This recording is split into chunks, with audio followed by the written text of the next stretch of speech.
Hi there, it's Ryan G. Wright with DoHardMoney.com. And today I want to talk a little bit about what makes a good rental property. Everybody's got different misconceptions about what makes a good rental property. So for me, my dad actually started doing duplex, threeplex, and fourplexes. And I thought that was the way to go, right? Because if the property was vacant, somebody else was typically there. So you always had one tenant.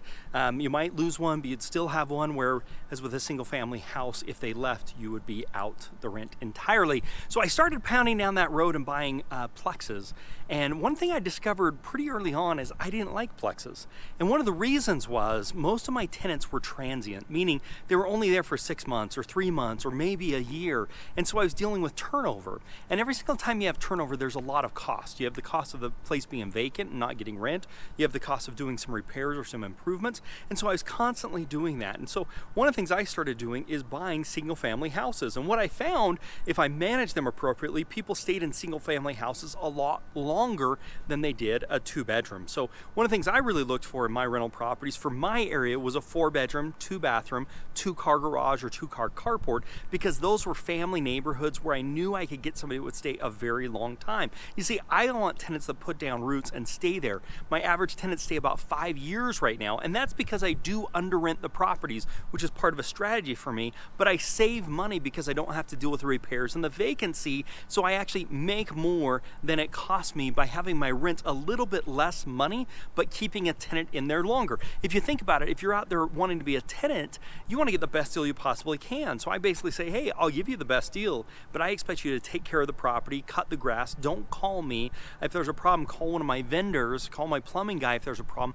But if you do, there's going to be a $50 deductible. Otherwise, I expect you to take care of it. You can pay my plumber directly. Don't ever call me, and they stay for 5 years because they're getting a lower rent. But I'm not dealing with the turnover costs and the vacancy and those types of things. So I think in choosing a good rental, I want to be in a residential area where families are going to be, where I'm going to have somebody who's going to stay a long time. What I find with the 2 bedrooms, a 1-bedroom for sure not, but with 2 bedrooms, you're going to have turnover that are happening more regularly. Now, this is all area specific. This is all neighborhood specific. These are things to take into consideration. But what I found is that I wanted to be in the median price range, and I wanted to be 4 bedrooms and 2 bathrooms. And that may work for your area as well. If not, figure out what that is. What's the median price range? Now, with that, I also wanted to be on the cheaper side. I didn't want to be the most expensive properties. So there's 4 bedrooms and 2 bathrooms in my area that you could spend $1 million on, and there's 4 bedrooms and 2 bathrooms you could spend $200,000 on.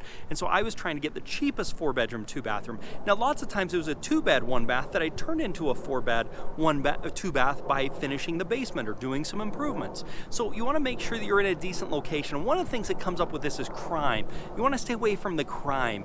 If it's a high crime neighborhood, be careful, because most people don't want to live in a high crime neighborhood.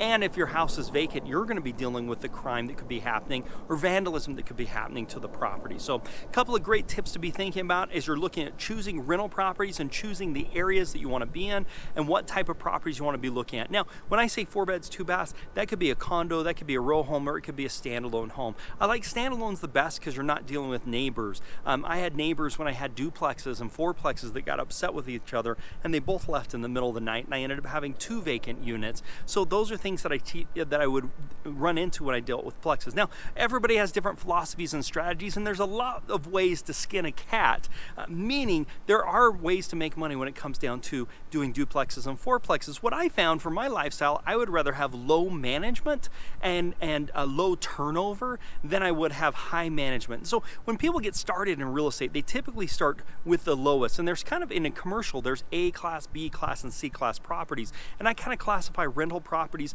on the single family side up to fourplex the same way. C's are your really rougher properties that aren't as good a shape, and A's are in your amazing neighborhoods. What I find is the higher you go in the price range, the less return you get on rent. So it does not correlate. So you could spend $500,000 to buy a property and only get $2,000 in rents, but you could also spend $300,000 on a property and get $1,900 in rent. So that extra $200,000 isn't getting you enough return on the money you're putting into the property. So it's something you've got to take in consideration.